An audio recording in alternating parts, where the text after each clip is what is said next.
भरत का श्री राम को राज्य लौटाना। तत्पश्चात कैकेयी नंदन भरत ने मस्तक पर अंजलि बांधकर अपने बड़े भाई सत्य पराक्रमी श्री राम से कहा, आपने मेरी माता का सम्मान किया और ये राज्य मुझे दे दिया। जैसे आपने मुझे दिया उसी तरह मैं अब फिर आपको वापस दे रहा हूं। अत्यंत बलवान बैल जिस बोझे को अकेला उठाता है उसे बछड़ा नहीं उठा सकता, उसी तरह मैं भी इस भारी भार को उठाने में असमर्थ हूं। जैसे जल के महान वेग से टूटे या फटे हुए बांध को जबकि उससे जल का प्रखर प्रवाह बह रहा हो बांधना अत्यंत कठिन होता है, उसी प्रकार राज्य के खुले हुए छिद्र को ढक पाना मैं अपने लिए असंभव मानता हूं। शत्रु दमन वीर जैसे गधा घोड़े को और कौआ हंस की गति का अनुसरण नहीं कर सकता, उसी तरह मैं आपके मार्ग का रक्षणीय रक्षण रूपी कौशल का अनुकरण नहीं कर सकता। महाबाहु नरेंद्र जैसे घर के भीतर के बगीचे में एक वृक्ष लगाया गया, वह जमा और जमकर बहुत बड़ा हो गया, इतना बड़ा कि उस पर चढ़ना कठिन हो रहा था। उसका तना बहुत बड़ा और मोटा था तथा उसमें बहुत सी शाखाएं थीं। उस वृक्ष में फूल लगे किंतु वह अपने फल नहीं दिखा सका था, इसी दशा में टूटकर धराशायी हो गया। लगाने वालों ने जिन फलों के उद्देश्य से उस वृक्ष को लगाया था उनका अनुभव वे नहीं कर सके। यही उपमा उस राजा के लिए भी हो सकती है जिसे प्रजा ने अपनी रक्षा के लिए पाल पोस कर बड़ा किया और बड़े होने पर वह उनकी रक्षा से मुंह मोड़ने लगा। इस कथन के तात्पर्य को आप समझें।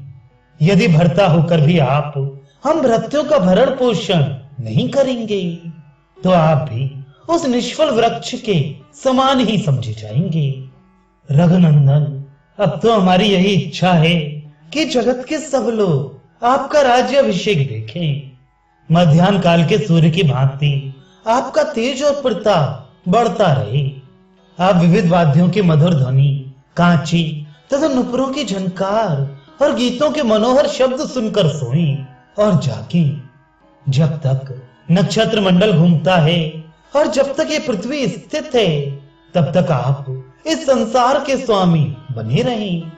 भरत की यह बात सुनकर शत्रु नगरी पर विजय पाने वाले भगवान श्री राम ने तथा स्तु कहकर उसे मान लिया और वे एक सुंदर आसन पर विराजमान हुए।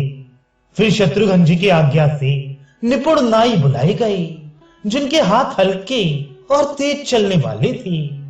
उन सब ने श्री रघुनाथ जी को घेर लिया।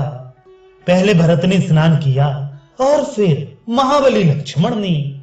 तत्पश्चात वानर राज सुग्रीव और राक्षस राज विभीषण ने भी स्नान किया। तदनंतर जटा का शोधन करके श्री राम ने स्नान किया। फिर विचित्र पुष्प माला, सुंदर अनुलेपन और बहुमूल्य पीतांबर धारण करके आभूषणों की शोभा से प्रकाशित होते हुए वे सिंहासन पर विराजमान हुए।